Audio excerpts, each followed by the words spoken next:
The four destined heroes gather at the enchanted forest, their journey beginning under the warm glow of a setting sun. Each carries the weight of their past but is united in their quest for the spear of destiny.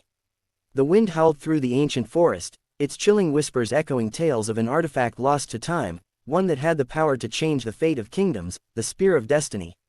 This legendary spear, forged by unknown hands and blessed by the gods, was said to grant its wielder immense power, capable of altering the course of history.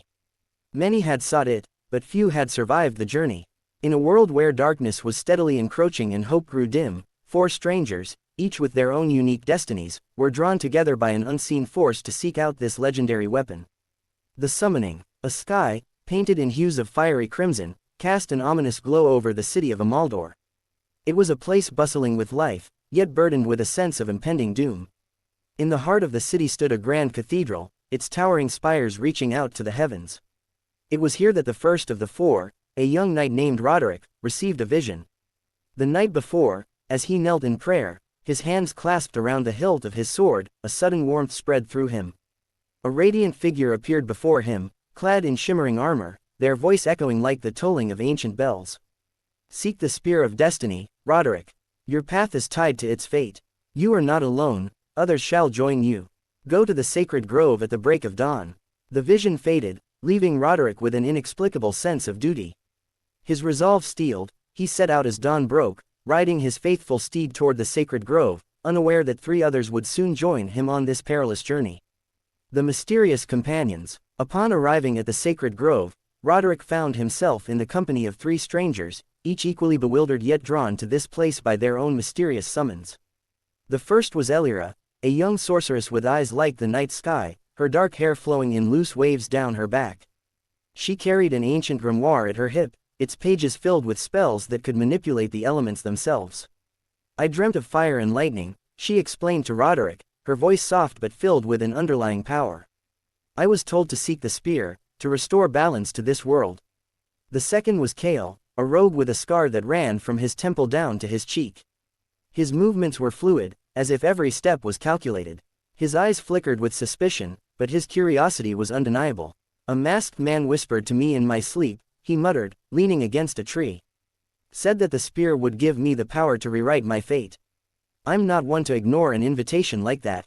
Finally, there was Maris, a priestess draped in white robes, her face serene yet determined.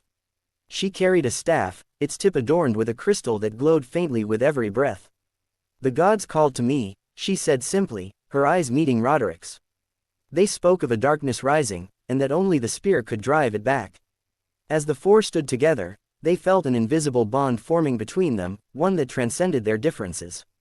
And so, their journey began. In the barren wastelands, the adventurers faced their first trial, a shadowy creature of immense power. Into the wastelands. The journey to the last known location of the spear led the group to the wastelands, a barren, desolate expanse where the sun never seemed to set. As they traveled, they exchanged stories of their pasts, each one more harrowing than the last.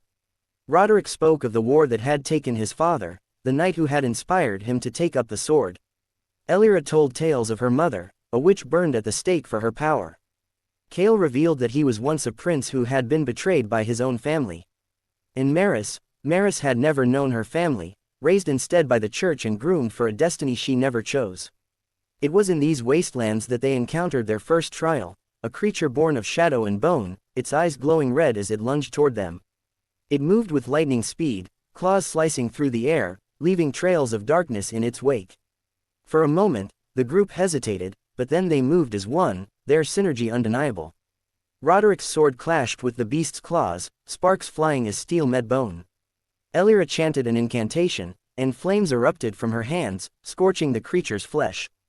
Kale darted behind it, daggers flashing, while Maris raised her staff, calling upon the gods, light to bind the beast in place. Together, they vanquished it, but the encounter left them shaken, a stark reminder of the dangers that lay ahead.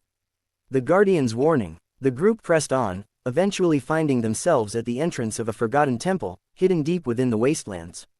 Massive stone statues, worn by time, stood sentinel, their eyes gazing down upon the adventurers as if judging their worth. Inside, they were greeted by a figure clad in tattered robes, their face hidden beneath a hood. "I am the Guardian," the figure rasped, their voice echoing off the walls. The spear of destiny lies within, but it is not for the unworthy. Prove yourselves, or be consumed by the darkness that guards it.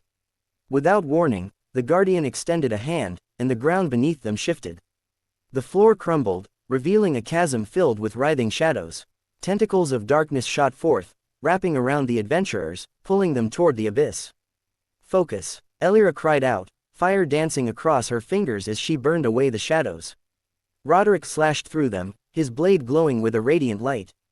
Cale twisted and turned, his movements a blur, while Maris's staff glowed brighter and brighter until a burst of light erupted, banishing the darkness entirely. The Guardian nodded approvingly. You have proven your strength, they murmured, stepping aside to reveal a door carved with intricate runes. But strength alone is not enough. Only one of you may wield the spear, and it will test your very soul. The adventurers arrive at the entrance of the Forgotten Temple, where the mysterious Guardian tests their worth. The spear's choice. They stepped into a grand chamber, and there, suspended in the air, was the Spear of Destiny. It glowed with an ethereal light, its power palpable. The four stood in awe, each feeling an inexplicable pull toward the weapon. I'll do it, Roderick said, stepping forward. I'm the knight, it's my duty. No, Elira interrupted, her voice tinged with urgency. We should all touch it together. We've come this far together, we should see it through to the end. The others nodded, and as they placed their hands on the spear, a blinding light engulfed them.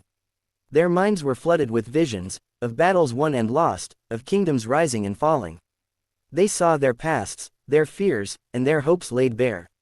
When the light faded, they found themselves standing in the chamber, unchanged, yet somehow different. The spear floated before them, its glow now dull. I understand, Maris whispered, tears streaming down her face.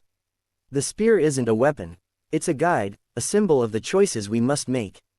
Cale clenched his fists. So, what now? We carry on, Roderick said firmly. The journey doesn't end here. Returning to the world, with the spear in hand, they left the temple, the weight of their journey heavy upon them. They returned to Amaldor, where a new dawn awaited them. The sky, once crimson, was now tinged with gold, a sign of the hope they had brought with them. As they stood atop the city walls, watching the sun rise, they knew their journey was far from over. But for now, they had each other, and that was enough. Inside the grand chamber, the adventurers reach out to the Spear of Destiny, their hearts tested by its power. Epilogue. The legacy of the spear. Years passed, and the tale of the four adventurers who sought the Spear of Destiny became legend. They went their separate ways, but the bond they shared remained unbroken. The world prospered, guided by the light of the spear, and the darkness that had once threatened it was banished to the shadows. Yet, in the quiet moments of the night, when the wind howled through the trees, one could still hear the faint whispers of an ancient power, waiting to be found by those brave enough to seek it. Standing atop the city walls, the adventurers witness a new dawn, their journey completed, and unity forged.